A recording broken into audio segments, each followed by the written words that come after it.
శ్రీ గురుభ్యో నమః.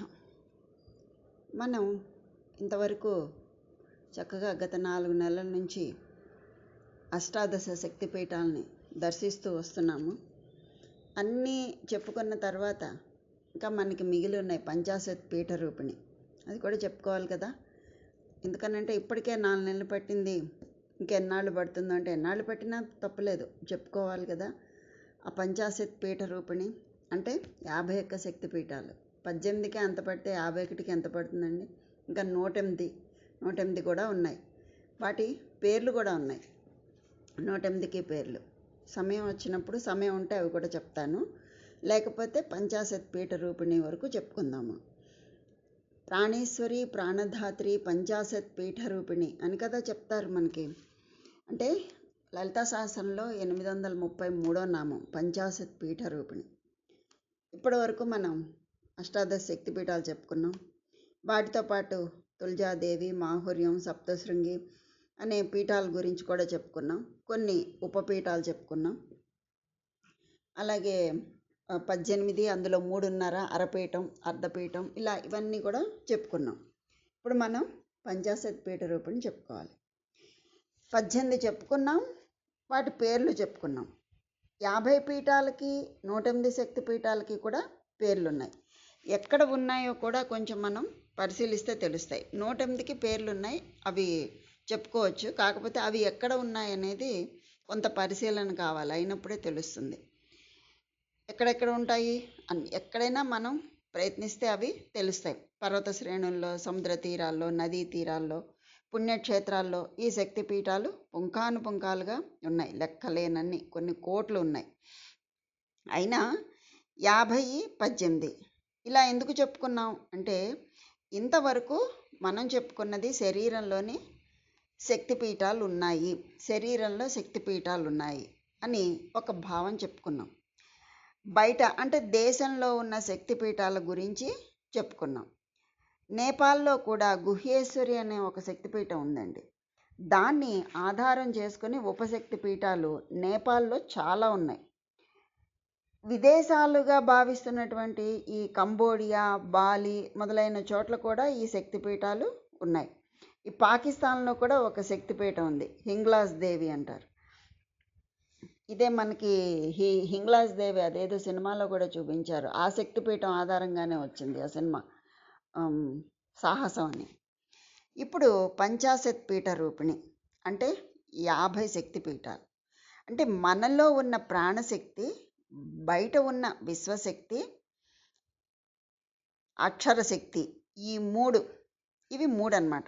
ఎందుకంటే కనిపించే ప్రపంచం 2 శక్తులు, ఒకటి దృశ్యం, ఒకటి శబ్దం. అంటే దృశ్యానికి, శబ్దానికి ఒకదానికొకటి అనుబంధం ఉంది. ఇది కొంచెం జాగ్రత్తగా వినాలి, మీకు పూర్తిగా అర్థమయ్యేటట్టు మ్యాక్సిమం నేను చెప్పడానికి ప్రయత్నిస్తాను.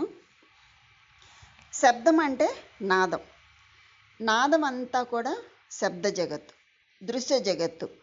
దీన్నే నామ రూప జగత్తు అని మనం అంటున్నాం కదా. కనుక పరమాత్మ ఒకడున్నాడు, ఆయన నామరూపరహితుడు. ఆయన నుంచి వచ్చిన ప్రపంచం అంతా 2 నామరూపాత్మకం అన్నమాట. ఇప్పటి వరకు విశ్వము, రూపము ఇవన్నీ చెప్పుకున్నాం కదా మనం. ఇందులోనే ప్రాణం మొదలైనవన్నీ కూడా వచ్చేస్తాయి. ఇక నాద జగత్. నాదం అనేది అటు ప్రాణానికి, ఇటు రూపానికి కూడా లంకే. నాదం అనేది అటు ప్రాణానికి, ఇటు రూపానికి కూడా లంకే. అందుకే నాదం పలకాలంటే, మనం ఏదైనా ఒక నాదం పలకాలి అంటే ప్రాణం ద్వారానే. అంటే ప్రాణం అంటే ఏంటి? ఇక్కడ శ్వాస ద్వారానే కదా పలుకుతున్నాము. అసలు నాదం యొక్క ఉనికి ఎలా తెలుస్తుంది? ప్రాణం ద్వారానే. ప్రాణం ఉంటేనే కదా శబ్దం బయటకు వస్తుంది, లేకపోతే రాదు కదా. ప్రాణం ద్వారానే రూపం నిలుస్తుంది. అందుకే నాదం, ప్రాణం, రూపం ఈ 3 అన్నమాట. ఈ ప్రాణం అనేది నామరూపాలకి సంధి కుదురుస్తుంది. ఈ రెండింటికి అది లంకె అన్నమాట. ఆ రెండింటిని కలుపుతోంది. ఏది? ఈ ప్రాణం అనేది నాదానికి, రూపానికి మధ్యలో ఉంటుంది. అందుకే నాదం, ప్రాణం, రూపం అన్నమాట. కనుక మనం నామశక్తిని కనుక ఉపాసన చేస్తే, అంటే ఒక నామాన్ని పట్టుకుని మనం, అమ్మవారిది ఉంది శ్రీమాత్రే నమ, ఆ నామాన్ని పట్టుకుని మనం ఉపాసన చేస్తే ఏమవుతుంది? ప్రాణశక్తి బలపడుతుంది. అందుకే చూడండి, మనం ఏదైనా నామజపం చేసుకోండిరా బాగుంటుంది అని కూడా అంటూ ఉంటారు కదా. అంటే ఈ అసలు బొత్తిగా ఒంట్లో బాగుండట్లేదండి, పరిస్థితి బాగుండట్లేదండి, ఏది ఉంటే ఏదైనా నామజపం చేసుకో అంటూ ఉంటారు కదా. అందువల్ల ఒక నామాన్ని కనుక మనం పట్టుకుని ఉపాసన చేయగలిగితే, అంటే నామశక్తిని ఉపాసన చేస్తే ప్రాణశక్తి బలపడుతుంది. ఈ నామ నుంచి ఉత్పన్నమయ్యేటటువంటి నాదశక్తి వల్ల ప్రాణశక్తి స్పందించి శరీరం కాపాడబడుతుంది. అర్థమైంది కదా. నామం, ఇప్పుడు నామజపం చేస్తూ ఉంటాం, రామ రామ అని చేస్తూ ఉంటాం కదా. ఆ నామం నుంచి ఉత్పన్నమయ్యేటటువంటి నాదశక్తి, దానివల్ల వచ్చేటటువంటి వైబ్రేషన్స్, అనుకంపనలు ఇవన్నీ ఉంటాయి కదా. వాటి వల్ల ఏమవుతుంది? మనలో ఉన్నటువంటి ప్రాణశక్తి స్పందించి శరీరం కాపాడబడుతుందన్నమాట. అది ఆంజనేయ స్వామి వారు కూడా రామనామ జపం చేస్తూ ఉంటే ఆయన ఎవ్వరు ఏమీ చేయలేరు. తులసీదాసు రామనామ జపం చేస్తూ తులసి రామాయణం రాస్తుంటే ఎంతోమంది వస్తే కోతులు వచ్చి రక్షిస్తాయి కదా. అలాగే మొల్లా కూడా అంతే, రామాయణాన్ని రచించేటప్పుడు ఎంతోమంది ఆటంకం కలిగించాలనుకుంటే కోతులు వచ్చి రక్షిస్తాయి. అంటే ఆ నామాన్ని కనుక నామశక్తిని ఉపాసన చేస్తే ప్రాణశక్తి స్పందించి శరీరం కాపాడబడుతుంది. ఇది నామానికి, రూపానికి, ప్రాణం ద్వారా వచ్చేటటువంటి భగవత్ శక్తి, ఇది ఆంతర్యం అన్నమాట. అందుకే మనం శక్తిపీఠాలని నామ జగత్తు, ప్రాణ జగత్తు, రూప జగత్తు అని 3 విధాలుగా చెప్పుకున్నాం. రూప జగత్తులో మనం బయట చూస్తున్నటువంటి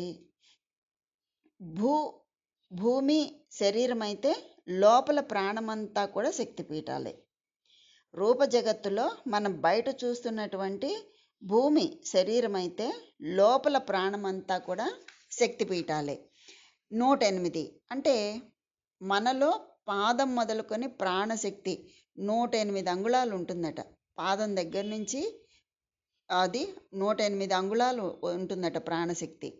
ఇప్పుడు 50 శక్తిపీఠాలు మనలోనే ఉన్నాయి అని కదా మనం చెప్పుకుంటున్నాము. అది ఎలా అంటే, ఇప్పుడు కుండలిని శక్తి అని ఒకటి ఉంది. ఇంతకుముందు మనం సౌందర్యలహరి చెప్పుకున్నప్పుడు కూడా కుండలిని శక్తి అన్ని మూలాధార చక్రం నుంచి ఎలా కదిలి సహస్రారం వరకు పెడుతుందో చెప్పుకున్నాం. అలాగా కుండలిని శక్తి అని ఒకటి ఉంది మనలో. అదే కదా ముఖ్య ప్రాణస్వరూపం. ఈ కుండలిని శక్తి మూలాధారం నుంచి సంచరిస్తూ ఉంటుంది.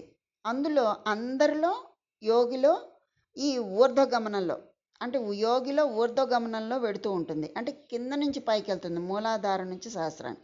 సామాన్యులు అంటే మామూలు వాళ్ళలో అయితే అధోగమనంలో ఉంటుందన్నమాట, పైనుంచి కిందకు వస్తుంది.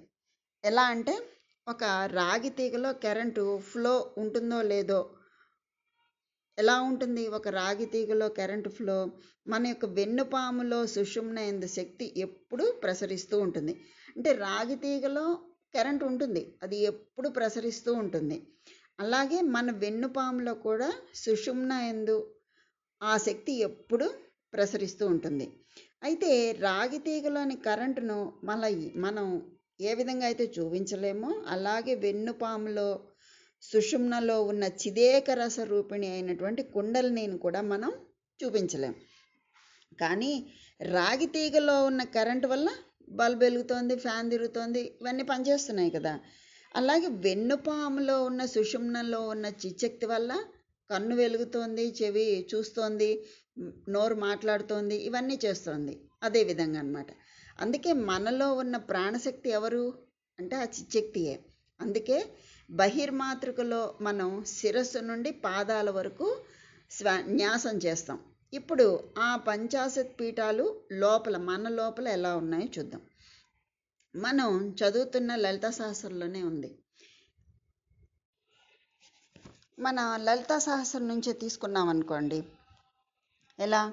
విశుద్ధి చక్ర నిలయ 98వ శ్లోకం నుంచి, విశుద్ధి చక్ర నిలయ రక్తవర్ణ త్రిలోచన ఖట్వాంగాది ప్రహరణ వదనైక సమన్విత పాయసాన్న ప్రియ త్వక్స్థ పశులోక భయంకరి అమృతాది మహాశక్తి సమృత డాకినీశ్వరి, అక్కడ దాకా.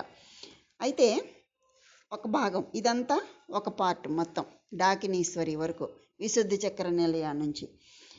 అయితే ఇందులో విశుద్ధి చక్రం, ఈ విశుద్ధి చక్రం ఎక్కడ ఉంటుంది? మనలో కంఠం దగ్గర ఉంటుంది. ఇక్కడ ఆ కంఠం దగ్గర ఉన్నదే డాకినీశ్వరి అనే తల్లి అక్కడ ఉంటుందన్నమాట. ఆ తల్లి చుట్టూ 16 దళాలు ఉంటాయి. అంటే ఏంటి, విశుద్ధి చక్ర నిలయ రక్తవర్ణ త్రిలోచన ఖట్వాంగాది ప్రహరణ వదనైక సమన్విత పాయసాన్న ప్రియ త్వక్స్థ పశులోక భయంకరి అమృతాది మహాశక్తి సమృత డాకినీశ్వరి. ఈ తల్లి చుట్టూ కూడా మొత్తం 16 దళాలు ఉంటాయట. ఒక పద్మం ఉంటే దానికి 16 దళాలు ఉన్నాయనుకుంటే కనుక ఆ మధ్యలో తల్లి కూర్చుంటుందట. ఆ చుట్టూ 16 దళాల్లో ఒక్కొక్క దళంలో ఒక్కొక్క అమ్మవారు ఉన్నారట. వాళ్ళ పేర్లు ఏమిటి అంటే, అందులో మనకి శ్లోకంలోనే ఇచ్చారు కదా, అమృతాది మహాశక్తి సమృత డాకినీశ్వరి కదా. అమృతాది అంటే అమృత ఆది, అమృత మొదలైనటువంటి శక్తులు అన్నమాట. అవేంటి అమృత మొదలైనటువంటి శక్తులు? ఆ 16 దళాల్లో ఉన్నటువంటి 16 శక్తుల పేర్లు ఏమిటి అంటే, అమృతాది మహాశక్తి సమృత అన్నాం కదా, అమృత మొదలైన అని చెప్పారు. మొదలైన అంటే అమృత అనే పేరు గల అమ్మతో పాటు మరికొందరు. అంటే ఇక్కడ మనం పంచాశత్ పీఠ రూపిణి అంటే అక్షర రూపిణి.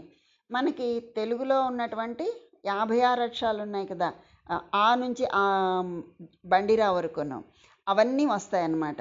అంటే ఇప్పుడు అమృతలో మొదటి అక్షరం ఏది అంటే ఆ. అక్కడి నుంచి మొదలైనటువంటి దేవతలు ఎవరెవరు? అమృత, ఆకర్షిణి. ఇది మొదటి అక్షరాలు కనుక మీరు పెట్టుకున్నట్టయితే అక్షరక్రమం ఎలా వస్తుందో తెలుస్తుంది. అమృత, ఆకర్షిణి అ, ఇంద్రాణి ఈశాని ఇ, ఉషక్కేసి ఊర్ధ్వ ఉ, రుద్దిత రుకార. అరు అంటాం కదా, ఇప్పుడు ఎవరు రాయట్లేదు అవి. లుకార లూకార, అలు రాస్తాం కదా అవన్నమాట. అలు కూడా ఇప్పుడు ఎవరు రాయట్లేదు. ఏకపద, ఐశ్వర్య, ఓంకార, ఔషధ, అంబిక, అక్షర, అహ. అంటే మొత్తం ఇది 16. అంటే ఎక్కడి నుంచి వచ్చాయి? ఆ నుంచి అహా వరకు వచ్చాయి అన్నమాట. ఇప్పటి వరకు వచ్చిన మొదటి అక్షరాలు మనం రాస్తే ఏమొచ్చాయండి? ఆ నుంచి అహా వరకు వచ్చాయి కదా. అంటే వీళ్ళు ఎవరు అంటే ఆ అక్షరానికి అధిదేవతలు. ఇప్పుడు అమృత అన్న పేరు గల తల్లి ఆ అనే అక్షరానికి అధిదేవత. అలాగే ఔషధ అన్న పేరు గల తల్లి ఔ అన్న అక్షరానికి అధిదేవత. ఆ అక్షరాల అధిదేవత పేర్లు ఇవన్నీ. మానవులు తనలో ఉన్న శబ్దాన్ని అక్షరాలుగా పలుకగలిగే ప్రాణి ఎవరు? ఇది జంతువులు కూడా పలుకలేవు కదా. అందుకే జంతువులన్నింటిలోనూ నరజన్మ, జంతువునాం నరజన్మ దుర్లభం అంటాం కదా.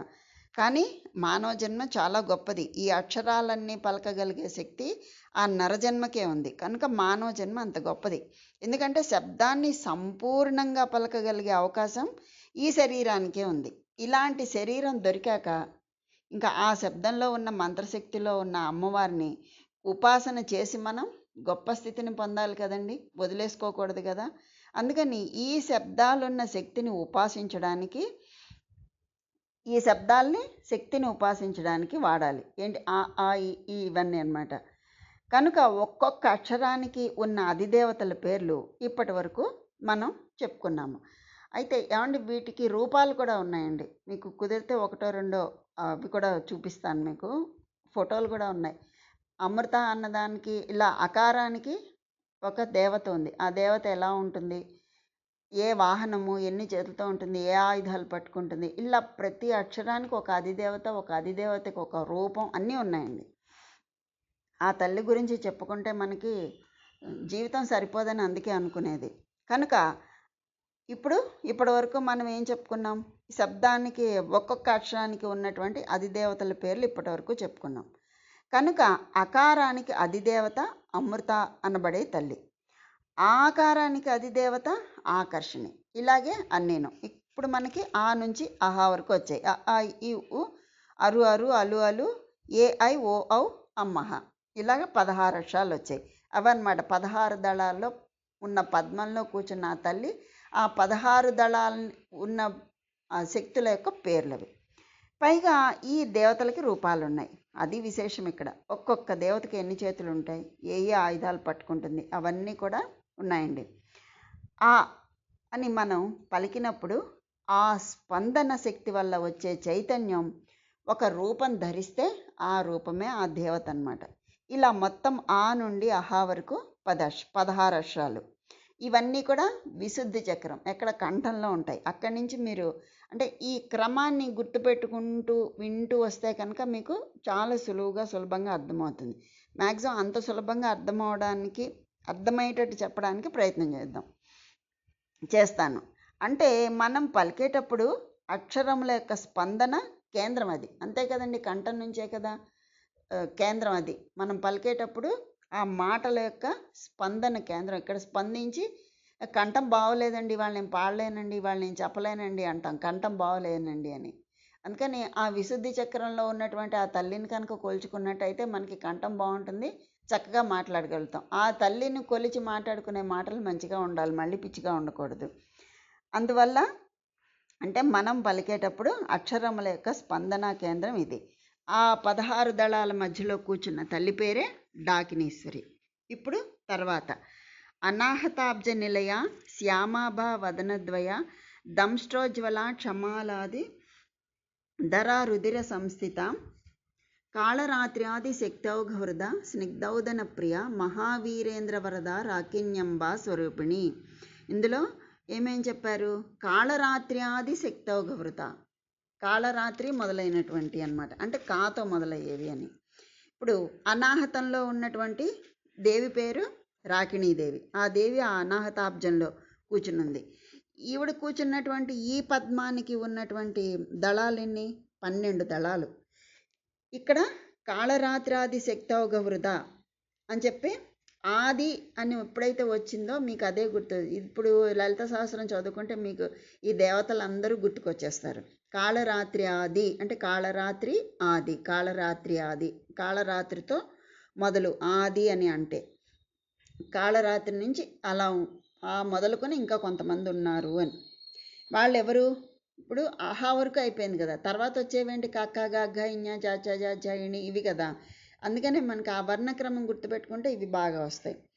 కాళరాత్రి, ఖాతీత, గాయత్రి, ఘంటాధారిణి, కక్క గగ్గ ఇඤ జ్ఞామిని, తర్వాతది చాచా జాఝ ఇణి, చంద్ర, ఛాయ, జయ, ఝంకారి, జ్ఞానరూప, తర్వాత టాటా డాఢణ, టంకహస్త, ఠంకారి. ఈ మొత్తం కలిపి వీళ్ళు 12 మంది. అంటే కా దగ్గర నుంచి మొత్తం టా వరకు వచ్చాయి. ఇవన్నీ ఎక్కడ? వీళ్ళందరూ అనాహతాబ్జంలో కూర్చున్నారు. ఇవన్నీ కలిపితే కా నుంచి టా వరకు వచ్చాయి. ఇలా అక్షరాలు అన్ని క్రమంగా వస్తూ ఉన్నాయి కదా. చిన్నప్పుడు మనం ఇదే క్రమంలో కదా అక్షరాలు దిద్దుకున్నాం కదా. అంటే మనకి అక్షరాభ్యాసంలోనే యోగశక్తిని పెద్దవాళ్ళు మనకి ఇందులోనే పెట్టేశారనమాట. ఎంత ముందు ఆలోచన, ఎంత గొప్ప ఆలోచన మన పెద్దవాళ్ళది చూడండి. అంటే ప్రాణశక్తికి అక్షరోచ్చారణకి సంబంధం ఉన్నది అని అర్థం అనమాట. కనుక అక్షరాల్ని ఆ క్రమంలో రోజు ఒక్కసారి ఉచ్చారించినా మనం కుండల్ని సాధన చేసినట్లే. ఆ ఈ ఉ అని అలా రోజు ఒకసారి ఆ నుంచి బండిరా వరకు ఇలా అనుకున్న ఆ ఈ అంటే ఒక బీజాక్షరం అన్నట్టు అందులో మనం ఆ ప్రాణశక్తిని ఉపాసన చేసినట్లు దాని ద్వారా కుండల్ని సాధన చేసినట్టే కదా. అందుకని ఆ అమ్మ పేరు మాతృక వర్ణరూపిణి. అందుకని అక్షరాల్లో ఉంది కనుక. మాతృకా వర్ణములు అంటే అక్షరాలకే మాతృకా వర్ణములని పేరు అన్నమాట. అమ్మవారు అక్షర రూపిణి. ఇలా ఇక్కడ మనం 12 అక్షరాల పేర్లు చెప్పుకున్నాము. ఆ తర్వాతది మణిపూరాబ్జ నిలయ. అంటే మనకి 102వ శ్లోకం లలితా సహస్రంలో. మణిపూరాబ్జ నిలయ వదనత్రయ సంయుత వజ్రాదికాయుధోపేత డామర్యాదిభిరావృత. డామరి మొదలైనటువంటి అని అన్నమాట, మొదలైన దేవతలు. ఇందులో డామరి, ఢంకారిణి, నామిరి అంటే టాటా టా ఇక్కడ దాకా వచ్చేసింది కదా మనకి. ఇంతకుముందు టాటా వచ్చేసింది, ఇక్కడ నుంచి డాడ్డా అనమాట. డాఢా అణ, తర్వాత తాతాదాధన, తామసి, స్థాన్వి, దాక్షాయణి, ధాత్రి, నంద, తర్వాత పాప, పార్వతి, ఫక్కారి, మొత్తం 10. ఈ తల్లి ఆ మణిపూరాబ్జంలో కూర్చునుంది. ఆ మణిపూరాబ్జానికి ఎన్ని దళాలు ఉన్నాయి? 10 దళాలు ఉన్నాయి. ఆ 10 దళాలలో ఉన్నటువంటి దేవతల పేర్లు ఇవి: డామరి, ఢంకారిణి, నామిరి, తామసి, స్థాన్వి, దాక్షాయణి, ధాత్రి, నంద, పార్వతి, ఫక్కారి. ఇలాగా ఈ 10 ఇవన్నీ ఎక్కడున్నాయంటే మణిపూరక చక్రంలో ఉన్నాయి. ఆ తర్వాతది 104వ శ్లోకం. అక్కడ ఏమొస్తుంది మనకి? శూలాధ్యాయుధ సంపన్న 103, 104. రక్తవర్ణ మాంసనిష్ట గుడాన్న ప్రీతమానస సమస్త భక్త సుఖద లాకిన్యంబ స్వరూపిణి. తర్వాతది స్వాదిష్టానాంబు జగత చతుర్వక్త్ర మనోహర శూలాధ్యాయుధ సంపన్న పీతవర్ణాతి గర్విత. ఇదన్నమాట. ఇందులో ఏమేమి వచ్చింది? మేధోనిష్ట మధుప్రీత బంధిన్యాది సమన్విత. బంధిన్యాది సమన్విత, బంధిని మొదలైనటువంటి దేవతలు. అక్కడ మనకి పాప, పార్వతి, ఫక్కారి, పాప వరకు వచ్చింది కదా. తర్వాత పాప బాబామాలో పాప అయిపోయిన బాబా, బాబా మా అమ్మ, అలాగనమాట. బంధిన్యాది కదా మొదలు. బంధిని, భద్రకాళి, మహామాయ, పాప బాబామ్మ అయిపోయింది. యారాలావాలో యశస్విని, రమ, లంబోష్టి. మొత్తం ఎంతమంది వీళ్ళు? 6. బంధిని, భద్రకాళి, మహామాయ, యశస్విని, రమ, లంబోష్టి. మొత్తం 6. అంటే బా నుండి లా వరకు అక్కడ అయిపోయింది. ఆ తర్వాతది వచ్చేది మూలాధారం. ఇక్కడ వరదాది నిషేవిత, మూలాధారాంబుజారూఢ పంచవక్త్రాస్తి సంస్థిత అంకుశాది ప్రహరణ వరదాది నిషేవిత. అంటే వరద మొదలైనటువంటి అని. వరద, శ్రీ, షండ, సరస్వతి. మొత్తం 4. వ, శ, ష, స వచ్చాయి. ఇక్కడ ఈ మూలాధారంలో మొత్తం 4 దళాలు ఉంటాయి. ఆ తర్వాతది హంసవతి ముఖ్య శక్తి సమన్విత, ముద్గౌదనాసక్త చిత్త సాకిన్యంబ స్వరూపిణి ఆజ్ఞాచక్రాబ్జ నిలయ శుక్లవర్ణ షడానన మజ్జా సంస్థ హంసవతి ముఖ్య శక్తి సమన్విత హరిద్రానైకరసిక హాకిని రూపధారిణి. ఇందులో మనకి ఆజ్ఞాచక్రాబ్జ నిలయ అంటే ఆజ్ఞాచక్రం అంటే ఏంటి? మనకి భ్రూమధ్యంలో ఉండేదన్నమాట. ఇక్కడ ఏం చెప్తున్నారు? మనం విశుద్ధి చక్రం నుంచి మొదలు పెట్టుకుని వచ్చాం కదా. ఇక్కడ కంఠం నుండి కిందికి మూలాధారంలోకి వచ్చి మళ్ళీ ఆజ్ఞాచక్రం పైకి వచ్చారు. అంటే ఏంటి? ఇక్కడ వస్తే కింద నుంచి పైనుంచి కిందకన్నా వెళ్ళాలి, కింద నుంచి పైకన్నా వెళ్ళాలి.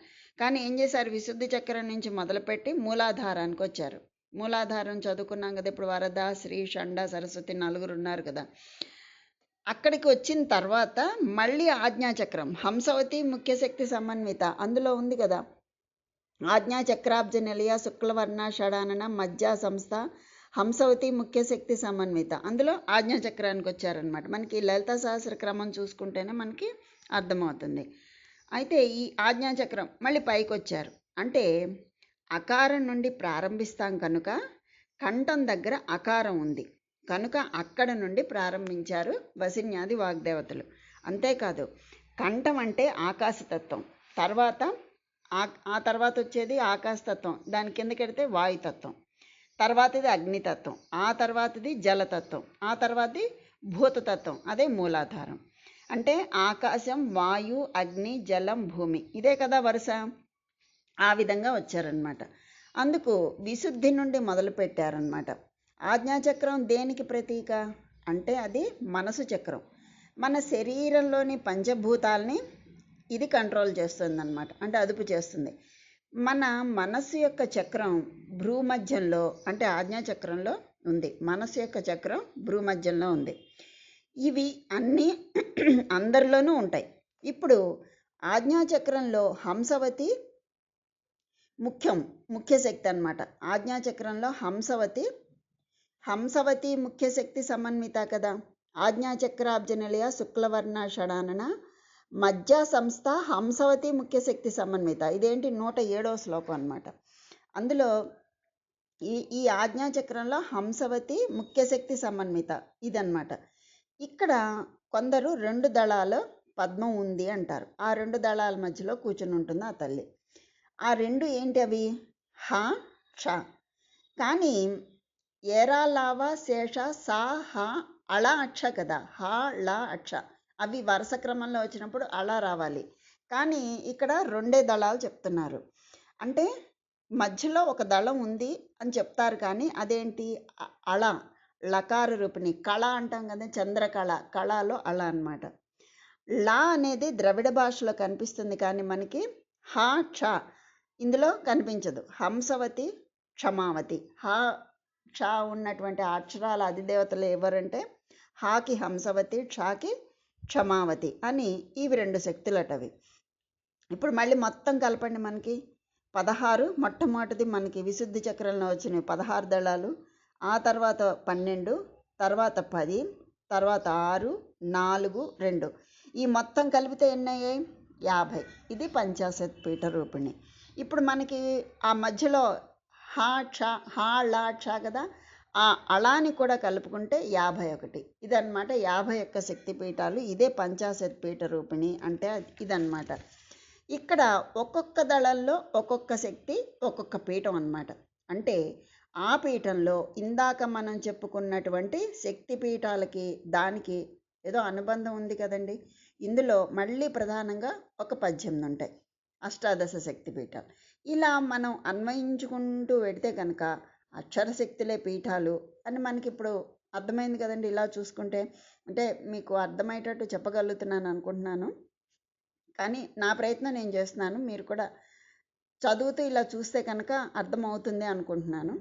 ఇప్పుడు అక్షరాలకి పీఠాలకి ఉన్న అనుబంధం మనం తెలుసుకొని ఒక్కొక్క అక్షర ఉచ్చారణకి దాని వెనుక ఉన్న అనుబంధాన్ని మనం తెలుసుకుందాం. ఇప్పుడు అక్షరాలు తెలుసుకున్నాం, అక్షరాల యొక్క ఉన్నటువంటి అధిదేవతలు తెలుసుకున్నాము, అవి ఒక్కొక్కటి ఒక్కొక్క శక్తిపీఠం అని తీసుకున్నాం, దేనికి ఏది అధిదేవత, దాని తత్వం ఏంటి, ఇలా కొన్ని తెలుసుకున్నాం. ఇప్పుడు మరి ఉచ్చారణ కూడా తెలుసుకోవాలి కదండి. ఒక్కొక్క అక్షరం మనం పలుకుతున్నాం, అదే మరి ఆ ఉచ్చారణకి ఉన్న అనుబంధం ఏంటి అసలు? అక్షర ఉచ్చారణకి అంటే అందుకు మనకి దుర్వాస మహర్షి రచించినటువంటి స్తోత్రాల్లో పరశంభు మహిమ్నా స్తుతి అని ఒక గొప్ప గ్రంథం ఉందండి. అందులో మహర్షి ఒక శ్లోకం ద్వారా చెప్తారు, పరమేశ్వర నీ శక్తి యొక్క పీఠాలు షణ్ణామప్నయాన్వానం అని వస్తుంది ఆ శ్లోకం. అందులో దాని అర్థం ఏంటంటే, పరమేశ్వర నీ శక్తి యొక్క పీఠాలు అంటే పీఠస్థానం ఇవి ఎలా విరాజిల్లుతున్నాయంటే మొత్తం 6 యందు విరాజిల్లుతున్నాయి. ఏంటి 6? క్షితి, జల, దహన, స్పర్శనాకాశ, చేతో విరాజిత్ అన్నారు. అంటే భూతత్వం మొదలుకొని ఆకాశతత్వం వరకు, అంటే మూలాధారం నుండి విశుద్ధి వరకు, అంటే కంఠం వరకు వచ్చాం కదా. ఆజ్ఞాచక్రం, ఆ తర్వాతది ఆజ్ఞాచక్రం, అదే చేతోతత్వం అంటే అంతఃకరణం. అంటే ఆజ్ఞాచక్రం మనశ్చక్రం అనుకున్నాం కదా, అంతఃకరణం అంటే చిత్తం అని అర్థం. అదే చూడండి, మనసుని అదుపులో పెట్టుకోవాలి అంటే మన మైండ్ని కంట్రోల్లో పెట్టుకోవాలంటే దృష్టి ఇక్కడ పెట్టు అని చెప్తారు. ఎక్కడ పెట్టాలి? ఆజ్ఞాచక్రం దగ్గర. ఆజ్ఞాచక్రం అంటే భ్రూమధ్యం, కనుబొమ్మల మధ్యలో మనం బొట్టు పెట్టుకునే చోట. అక్కడ దృష్టి పెట్టి ఆలోచిస్తూ ఉంటారు కదా చాలామంది ఏదైనా గుర్తు తెచ్చుకోవాలంటే. అందుకని అలాగా ఆజ్ఞాచక్రం అదే చేతోతత్వం. అంటే పెద్దవాళ్ళు దాన్ని ఏం చెప్పారు? ఆ ఆజ్ఞాచక్రం ఉన్న చోటే వారణాసి అంటే జ్ఞాన దృష్టి, అదే చేతోస్థానం అన్నమాట. వారణాసి అంటే అర్థం అదనమాట. అంటే వారణాసి అంటే ఇక్కడ జ్ఞాన దృష్టి అన్నమాట. ఇది పీఠాలన్నింటిలోకి పెద్ద పీఠం కాశీపీఠం. ఇంకా ఆ తర్వాతది పైపీఠం. పైపీఠం ఏంటంటే ఆజ్ఞాచక్రం తర్వాతది సహస్రారమే కదా. అక్కడ ఆ సహస్రారంలో మొత్తం 51 అక్షరాలు కలిపిన అమ్మ అక్కడ ఉంటుందండి. ఆవిడే లలితా త్రిపుర సుందరి, పరాశక్తి, జగన్మాత. మనం ఎలా అయినా పిలుచుకోవచ్చు ఆ తల్లిని. మొత్తము అక్కడ ఉన్న 51 విడివడి అంటే డివైడ్ అయ్యి మొత్తము ఈ 6 వ్యాప్తి అయ్యాయి. ఏ 6? క్షితి, జల, భూతతత్వం మొదలుకొని ఆకాశతత్వం వరకు మొత్తం అన్నీ 6 అంటే ఆకాశం, వాయువు, అగ్ని, జలం ఇలా 5 మనస్సు కలిపి 6 అన్నింటిలోనూ ఇది డివైడ్ అయ్యి వ్యాప్తి చెందింది. అది మూలచక్రం, అత్యంత ప్రధానమైంది. అందుకే ఒక్కొక్కటి దాటుకుంటూ వెళ్ళి అన్నింటికీ మూలమైనటువంటి పరతత్వాన్ని చేరుకోవడమే యోగంలో ఒక ప్రక్రియ. అంతే కదండి, మూలాధారం నుంచి మొదలుపెట్టి సహస్రారం వరకు చేరుకోవడం అదే యోగంలో ఒక ప్రక్రియ. ఈ పంచాశత్ పీఠ రూపాలు అక్కడ ఉన్నాయన్నమాట. ఇదే సర్వవర్ణోపశోభిత, అంటే వర్ణము అంటే ఇక్కడ రంగు కాదు, అక్షరము. సర్వవర్ణోపశోభిత అంటే 51 అక్షరాలు శోభిల్లుతో, 51 అక్షరాల రూపాంతో శోభిల్లుతున్నటువంటి తల్లి. అంటే అన్ని వర్ణములలోనూ సహస్రారాంబుజారూఢ. ఇది పీఠముల యొక్క స్థానం అన్నమాట. ఇందులో చిత్తపీఠం ఎక్కడుంది? భ్రూమధ్యంలో కదా. అసలు ముఖ్యం అదే కదా. చిత్తం ఒకటి బాగుంటే అన్నీ బాగుంటాయి కదండి. అందుకే ఒక్కొక్క చక్రాన్ని ఎలా కంట్రోల్ చేయాలి అండి అని ఎవరో ఒక ఆయన అడిగితేట ఆయన ఒక చాలా సులభమైనటువంటి పద్ధతి చెప్పాట. అదేంటి? యోగం. అదేంటంటే 6 చక్రాలు ఒక్కొక్కటి దాటుకుంటూ ప్రయత్నించే కంటే ఆజ్ఞాచక్రం దగ్గర దృష్టి పెట్టి సాధన చెయ్యి అన్నారు. ఆ అమ్మవారిని ఆజ్ఞాచక్రంలో నిలబెట్టి శ్రీమాత్రే నమః అని ఒక నామాన్ని పట్టుకొని ఆ తల్లిని నిలుపుకొని మనం సాధన చేసినట్టయితే దాని కింద ఉన్నటువంటి 5 కూడా వశమవుతాయి, కంట్రోల్ అవుతాయని చెప్పారండి. అంటే అది తేలికైన పద్ధతే కదండి. దృష్టి అక్కడ పెట్టి నిలిపి ఆ అమ్మను ధ్యానిస్తే మనకి మిగతా చక్రాలన్నీ కూడా మూలాధారం నుంచి విశుద్ధి వరకు అన్నీ మనకి కంట్రోల్లోకి వచ్చేస్తాయి. అప్పుడు సహస్రానికి ఈజీగా వెళ్ళొచ్చు అని చెప్పాడు ఆయన. ఇది అంతా కూడా ఒక విధమైనటువంటి సాధనా ప్రక్రియ. ఈ విధంగా సాధన చేసేవాళ్ళు. అందుకే అన్నిటికంటే గొప్ప పీఠం ఏది అంటే మొత్తం అష్టోత్తర శతాల్లో 108 ఉన్నాయి కదండి. అష్టోత్తర శతాల్లో కూడా ఇదే గొప్ప పీఠం అని చెప్తారు. దీని గురించి మత్స్యపురాణం ఏం చెప్తుంది? ఏంటి ఆ గొప్ప పీఠం? చిత్తపీఠం అండి. చిత్తే బ్రహ్మ కళానామ శక్తి సర్వశరీరిణాం. అంటే మొత్తం ఒక్కొక్క పీఠంలో ఒక్కొక్క పేరుతో కొలువై ఉంటుందట ఆ తల్లి. చిత్తే బ్రహ్మకళ అంటే అక్కడ ఆ తల్లి పేరు, చిత్తంలో ఆ తల్లి పేరు బ్రహ్మకళ. దీని పేరే చిత్కళ అని మనకి ఇందులో కూడా వచ్చింది కదా, చిత్కళ అని. లలిత శాస్త్రంలో ఆ పేరు కూడా వచ్చింది మనకి. ఆవిడ ఎక్కడ ఉంటుంది అంటే భ్రూమధ్యంలో ఉంటుంది. చిత్తే బ్రహ్మకళా నాభ అన్నారు. అంటే ఇదే పద్మపురాణంలో కూడా ఏమని చెప్తుంది పద్మపురాణం అంటే చిత్తేషు చిత్కళా నామ శక్తి సర్వశరీరిణం. అంటే చిత్కళ అన్న బ్రహ్మకళ అన్న ఒక్కటే అని. అంటే పరమేశ్వరి శక్తి పేరు చిచ్చక్తి. అది ఎక్కడి నుండి భ్రూమధ్యం నుండి ప్రసరించి మొత్తం శరీరం అంతా కూడా వ్యాపిస్తుంది. అందుకే 3 నాడుల కూడలి భ్రూమధ్యం. అందుకే వారణాసి గంగ అదనమాట. వారణాసి క్షేత్రము అదే భ్రూమధ్య స్థానము అని చెప్తున్నారు. ఇదే విశాలాక్షి కూడా. అక్కడ కన్ను తెరుచుకుంటే, అక్కడ కూర్చున్న తల్లి కళ్ళు తెరిస్తే విశాలాక్షి. ఇంకొక విషయం ఏంటంటే మూలాధారం నుండి 6 చక్రాల వరకు శక్తి స్థానములు అని చెప్పారు. అంటే విశుద్ధి కంఠం వరకు అన్నమాట. ఇక్కడి వరకు 5 చక్రాల స్థానములు. ఈ 5 దాటిపోయాక కంఠం నుండి తర్వాతది అంటే విశుద్ధి నుండి పైకి శివస్థానం అంటారు. అంటే శివశక్తులు మన శరీరంలోనే ఉన్నారు కదా. అంటే కింద శక్తి, కింద ఉండేది శరీరంలో కిందది శక్తి, పైది శివం. అంటే కింద శివుడు లేడా, పైన శక్తి లేదా అంటే ఇక్కడ శక్తికి ప్రాధాన్యం ఇస్తూ శివుడు ఉన్నాడు, అక్కడ శివుడికి ప్రాధాన్యం ఇస్తూ శక్తి ఉంది. అంటే కింద పార్టు శక్తి అనుకున్నాం కదా, ఇక్కడ శక్తికి ప్రాధాన్యం ఇస్తూ శివుడు ఉన్నాడు. పైన కంఠం నుంచి పైన ఉన్నది కంఠం, విశుద్ధి చక్రం నుంచి ఆజ్ఞాచక్రం సహస్రారం వరకు శివుడు. అంటే అక్కడ శివుడికి ప్రాధాన్యం ఇస్తూ శక్తి ఉందన్నమాట. అంటే శివ ప్రాధాన్యం అంటే పరబ్రహ్మ వస్తువు, శక్తి ప్రాధాన్యం అంటే ప్రపంచం. కనుక ప్రపంచం నుండి పరమాత్మ వైపుకు వెళ్ళాలి అంటే శక్తి అనేది ప్రపంచం కదా, శక్తి ప్రాధాన్యం. ప్రపంచం నుండి పరమాత్మ వైపుకు వెళ్ళాలంటే శివ ప్రాధాన్యంగా శక్తిని ఉపాసించాలట. అంటే శివశక్తులను సమాన ప్రాధాన్యంగా ఉపాసించాలి అన్నారు. అదే శ్రీ విద్య.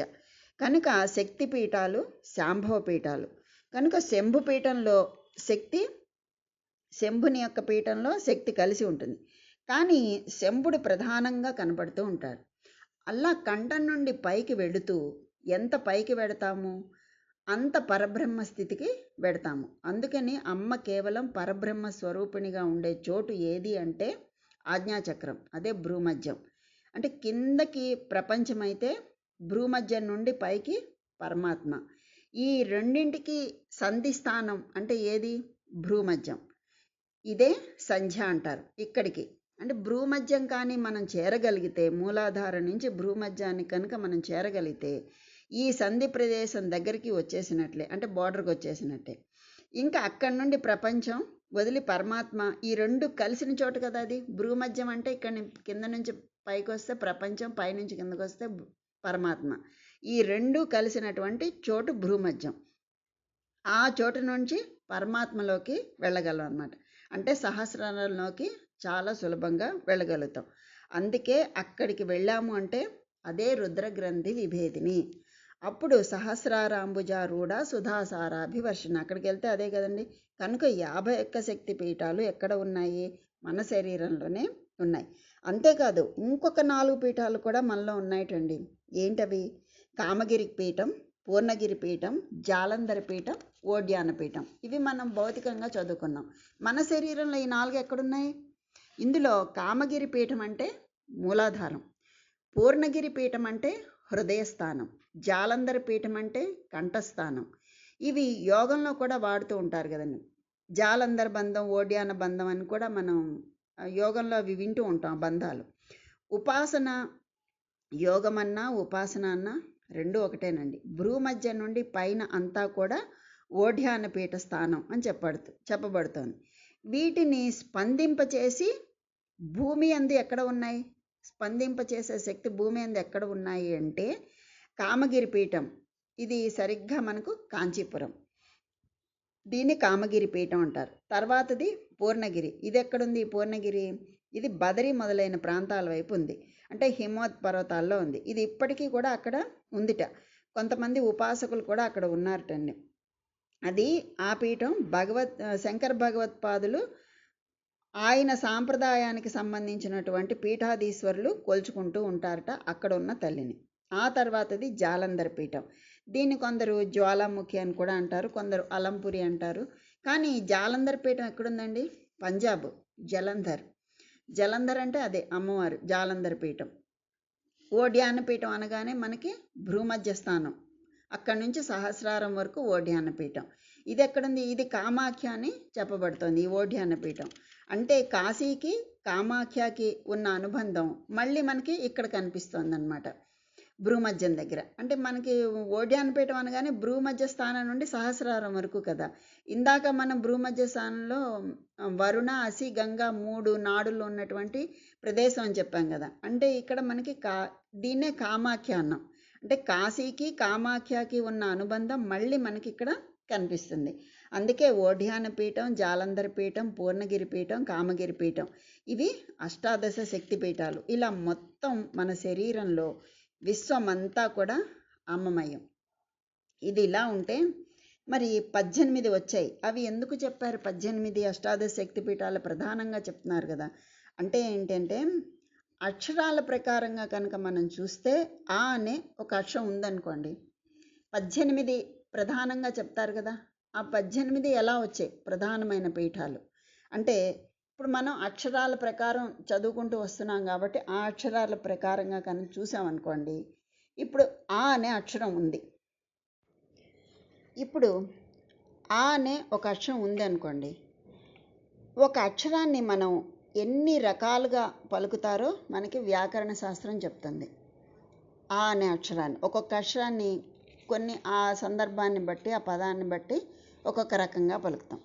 ఇది చాలా సంస్కృత వ్యాకరణంలో చాలా అద్భుతమైన విషయం. ఇది ఏంటంటే అది అక్షరాలలో 18 శక్తి పీఠాలని ఎలా పరిశీలించాలి అంటే, ఇప్పుడు ఆ అనే అక్షరం పలికినప్పుడు ఉదాత్త, అనుదాత్త, స్వరిత అని 3 స్వరాల్లో పలకవచ్చు దాన్ని. ఉదాత్త, అనుదాత్త, లోగా, తర్వాత మీడియము, హై, లో, మీడియం, హై, ఇట్లా 3.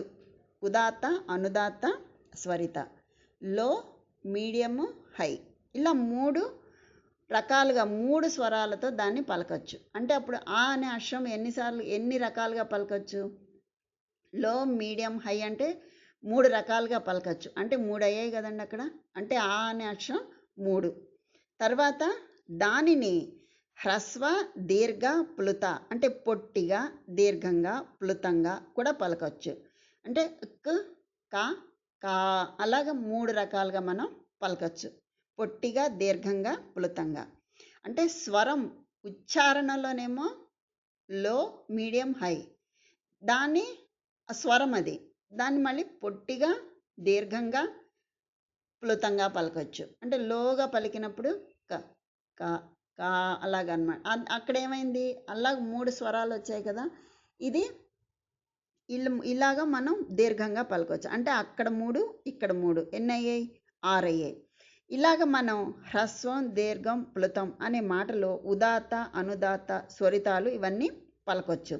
అంటే హ్రస్వంలో కూడా ఉదాత్త అనుదాత్త స్వరాలు పలకొచ్చు.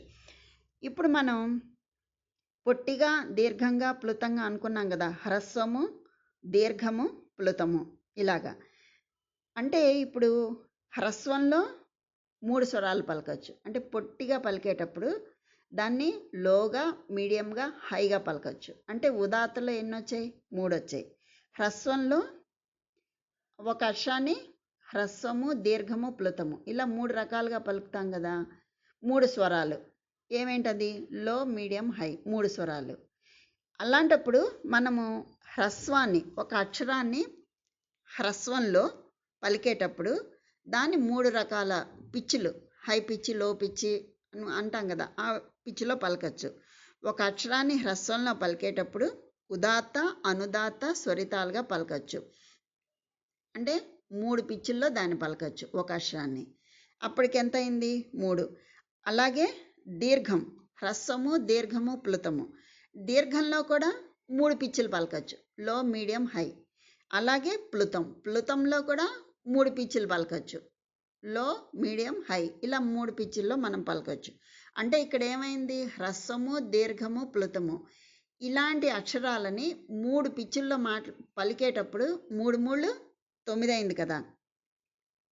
అయితే ఆ 9 అలా పెట్టుకోండి. అంటే మీకు ఇది ఇంతవరకు అర్థమైంది అనుకుంటున్నా. ఒక అక్షరాన్ని హ్రస్వము దీర్ఘము ప్లుతము ఇలా పలికినప్పుడు, హ్రస్వము అంటే పొట్టిగా దీర్ఘంగా, క్ అంటే అదేంటి తత్ అంటాం కదా, తత్ అన్నప్పుడు ఉత్ ఉంది కదా, ఆ ఉత్ తా అంటే పొట్టిగా, తా అంటే దీర్ఘంగా అని ఇలాగ 3 హ్రస్వము దీర్ఘము ప్లుతము ఇలాగ 3 రకాలుగా మనం పలకచ్చు.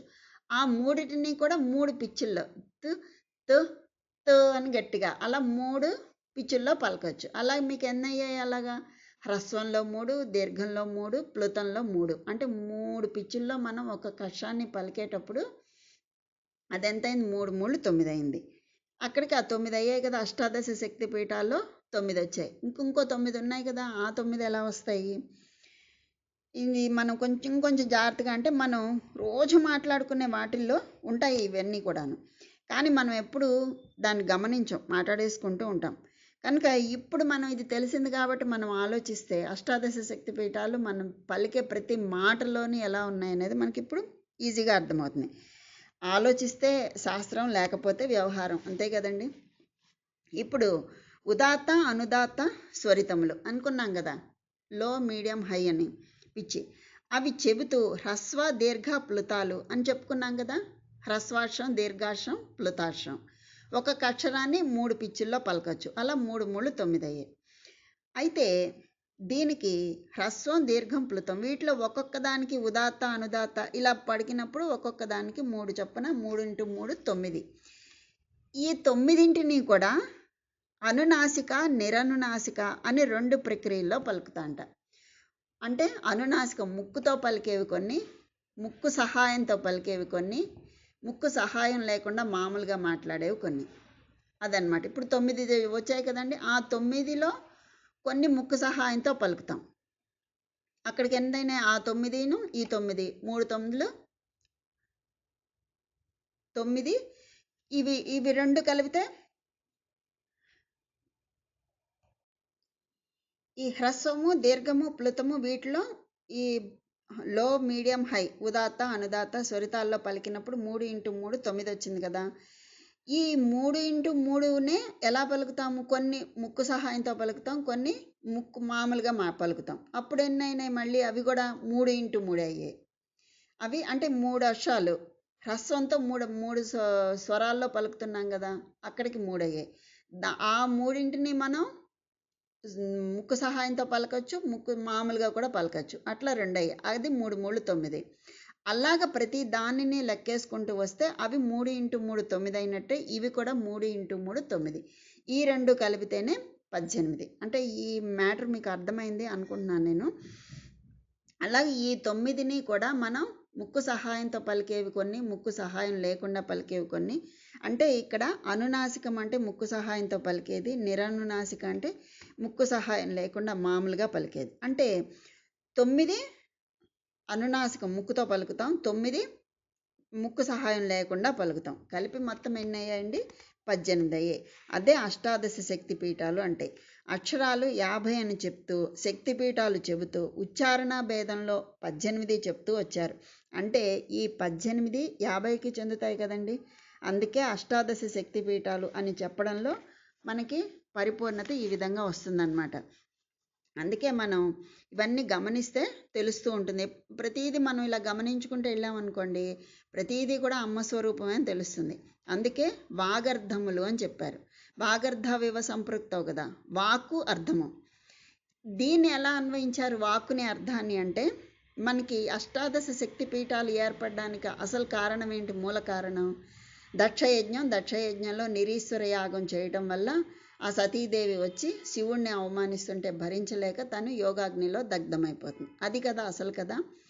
అది ఏంటనేది ఇక్కడ మనకి దీనికి ఇక్కడ అన్వయించారు. ఎలా అన్వయించారు ఆ సందర్భాన్ని అంటే, ఇప్పుడు దక్షయజ్ఞం ధ్వంసం తర్వాత అమ్మవారిని భుజం మీద వేసుకుని శివుడు సంచారం చేస్తున్నాడు.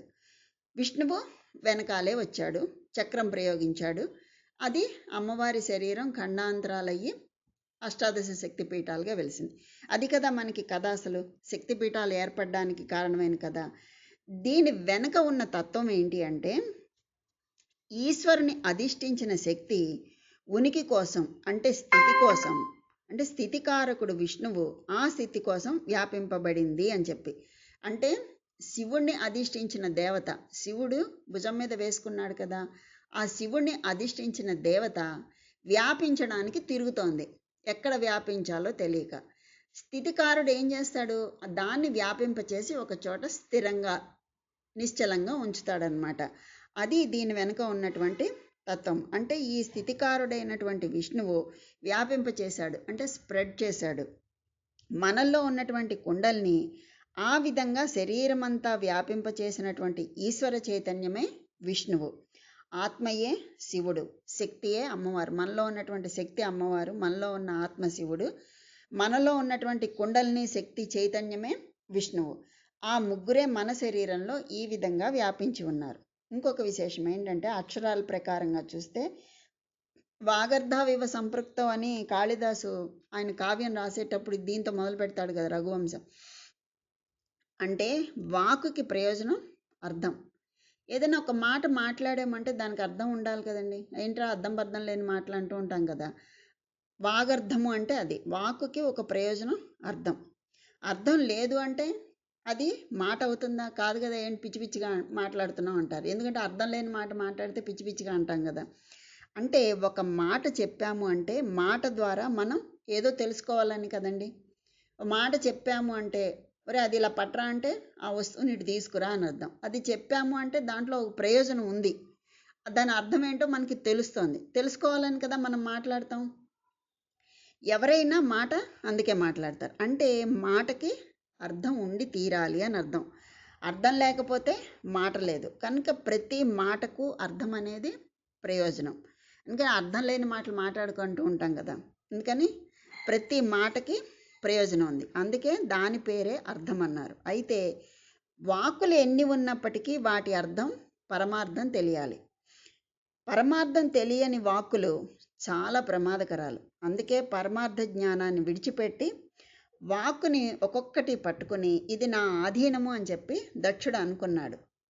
అంటే ఇక్కడ ఏంటి? పరమార్థం తెలియని వాక్కులు చాలా ప్రమాదాలు. అందుకు పరమార్థ జ్ఞానం. పరమార్థ జ్ఞానం అంటే ఏంటి? శివుడు. ఇక్కడ శివుడు అంటే పరమార్థ జ్ఞానం. ఆ పరమార్థ జ్ఞానాన్ని విడిచిపెట్టేశాడు దక్షుడు. విడిచిపెట్టి వాక్కు నాది అనుకున్నాడు. వాక్కు ఇక్కడ శక్తి అన్నమాట.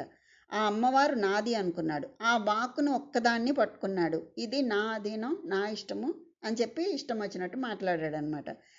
ఆ విధంగా అనుకుని ఏం చేశాట, ఆ పరమార్థ అంటే అర్థం శివుడు, వాక్కు అంటే అమ్మవారు. నా కూతురు అమ్మవారు అనుకున్నాడు. అర్థమైన శివుడు అవసరం లేదు అనుకున్నాడు. అంటే అర్థం అక్కర్లేని వాక్కుని పట్టుకున్నాడు అనమాట దక్షుడు ఇక్కడ.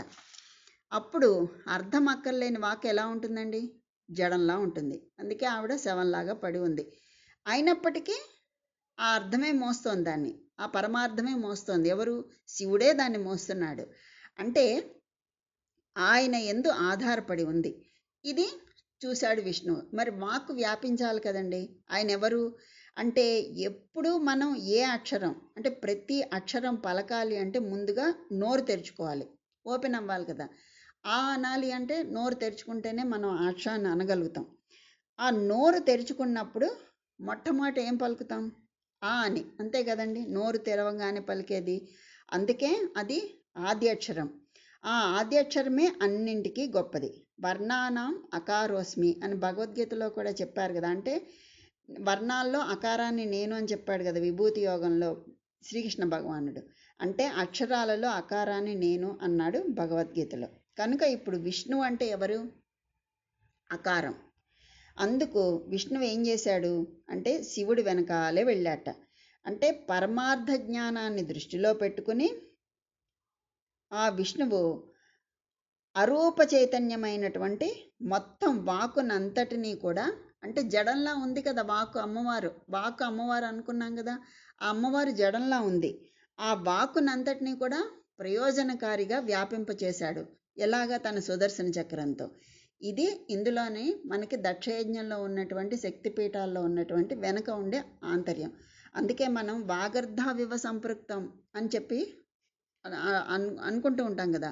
దాని అర్థం తెలుసుకుంటే పరిమార్థాన్ని అనుసరిస్తూ వెళ్ళిన ఆకారమే వాక్శక్తిని గ్రహించి దాన్ని వ్యాపింపచేసి 50 రూపాల్లో శక్తిపీఠాలుగా వ్యాపింపచేసింది. అదనమాట వాగర్ధావివ సంపృక్తం అన్న దానికి అర్థం ఏంటి అంటే, పరమార్థాన్ని అనుసరిస్తూ, పరమార్థము శివుడు అనమాట. శివుణ్ణి అనుసరిస్తూ వెళ్ళిన అకారం. ఎవరు అకారం? విష్ణువు. అనుసరిస్తూ వెళ్ళినటువంటి అకారము వాక్శక్తిని గ్రహించి, వాక్శక్తిని నిగ్రహించి, ఆ అమ్మవారిని నిగ్రహించి దానిని అంటే దాన్ని ఖండించి దాన్ని వ్యాపింపచేశాడు. 50 రూపాల్లో శక్తిపీఠాలుగా వ్యాపింపచేసింది అదే. అంటే అకారం నుండి అక్షరాలన్నీ వ్యాపించాయి, అంతే కదండి. ఆ నుండే కదా అన్నీ వచ్చాయి. ఇప్పుడు కా అంటే ఇక్ ప్లస్ ఆ కా అవుతుంది, అంతేగాని ఆ కలవందే కా రాదు. ఇక్ ప్లస్ ఆ తా అవుతుంది. అచ్చులు హల్లులు, అచ్చులతో కలిస్తేనే హల్లులు పూర్ణాక్షరం అవుతుంది. అందువల్ల అకారం నుండే అక్షరాలన్నీ వ్యాపించాయి. అకార రూపుడైనటువంటి విష్ణువే ఓంకారమైన శివుని యొక్క నాదశక్తిని అక్షర రూపాలుగా వ్యాపింపచేసింది. ఇది ఆ కథలో ఉన్నటువంటి పరమార్థం. కనుక ఒక్కొక్కటిగా మనం అష్టాదశ శక్తిపీఠాలను అక్షర రూపంగా, ప్రాణరూపంగా, విశ్వశక్తి రూపంగా, క్షేత్ర రూపంగాను కూడా దర్శిస్తూ మొత్తం మనం 5 నెలల్లో వారానికి ఒకటి చొప్పున 50 పీఠాలు చక్కగా మనం తిరిగి వచ్చేసాము. ఇంకా 108 శక్తిపీఠాలు ఉన్నాయి.